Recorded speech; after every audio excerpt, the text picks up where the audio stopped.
பார்ப்பதற்கு அம்மா போல் இருப்பதாக கூறி பாசத்தை காட்டி மூதாட்டியின் கவனத்தை திசை திருப்பி நகைகளை பறித்து சென்ற பரிதாப சம்பவம் சென்னையில் நடந்துள்ளது.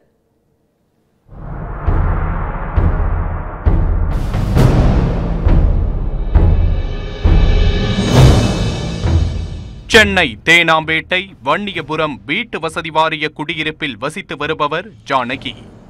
60 வயதான இவர் அருகில் உள்ள சீத்தம்மாள் தெருவில் உள்ள அலுவலகத்தில் சுத்தம் செய்யும் வேலை செய்து வருகிறார். வழக்கம் போல் வேலைக்கு நடந்து சென்று கொண்டிருந்த போது பின்தொடர்ந்து வந்த நபர் திடீரென மூதாட்டியை கட்டி அணைத்து தன்னுடைய அம்மாவை போல இருப்பதாக கூறி பாசமழை பொழிந்துள்ளார்.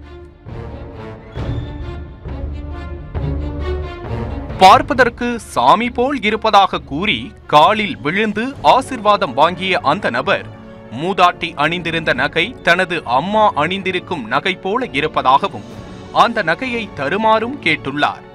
அதற்கு பதிலாக தான் வைத்திருக்கும் அதிகளவிலான நகையை தருவதாக ஆசை வார்த்தை கூறி மூதாட்டியை ஏமாற்றியிருக்கிறார். இதை உண்மையென நம்பிய மூதாட்டி ஜானகி தான் அணிந்திருந்த செயின், மோதிரம், கம்மல், மூக்குத்தி உட்பட 6 சவரன் நகைகளை கொடுத்திருக்கிறார். நம்மள அம்மான்னு கூப்பிட்றான் அப்படி தெரியாத அப்படின்ட்டு நான் எங்கள் அம்மா இருந்தேன். திருப்பி வந்து மடக்கி கையை பிடிச்சி இப்படி இட்டுன்னு போய் உட்கார வச்சான். அங்கே ஒரு இதில் படிக்கட்டில் உட்கார வச்சுட்டான். படிக்கட்டில் உட்கார வச்சா நான் போய் இது மேலே ஏறினான் வந்தான். இங்கே உட்காருங்க, 5 நிமிஷம் உட்காருங்க, 5 நிமிஷம் உட்காருங்கன்ட்டு மேலே போனான். அப்புறம் திருப்பி வந்தான். இங்கே உட்காருங்க, நீங்கள் கேமரா எடுக்கணும், இதெல்லாம் கைட்டுங்க, அப்போ தான் நல்ல கேமராவில் உய்வேன் அப்படின்னு ஏமாற்றிட்டான். சாமி ஏமாற்றிட்டான். ஒன்றுமே தெரியல. ஆனால் தலையில் மட்டும் கையை வச்சான், கட்டி பிடிச்சான். என்ன ஏன்டா என்னை கட்டி பிடிக்கிற அப்படின்னு சொல்லிட்டு தலையும் வேறு கை வச்சுட்டான். ஒன்றும் தெரியலையே, எனக்கு ஒன்றும் தெரியலன்னு நான் அப்படியே உட்காந்தப்பாரு. நகையெல்லாம் கொடுத்துட்டு அப்படியே உட்காந்து ஏந்திருக்கு.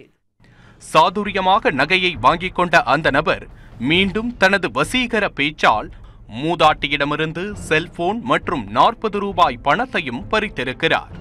பின்னர் பால் வாங்கி தருவதாக கூறிவிட்டு சென்ற அந்த நபர் நீண்ட நேரமாகியும் வராததால் தாம் ஏமாந்து விட்டோம் என்பதை உணர்ந்த மூதாட்டி ஜானகி காவல் நிலையத்தில் புகார் அளித்தார்.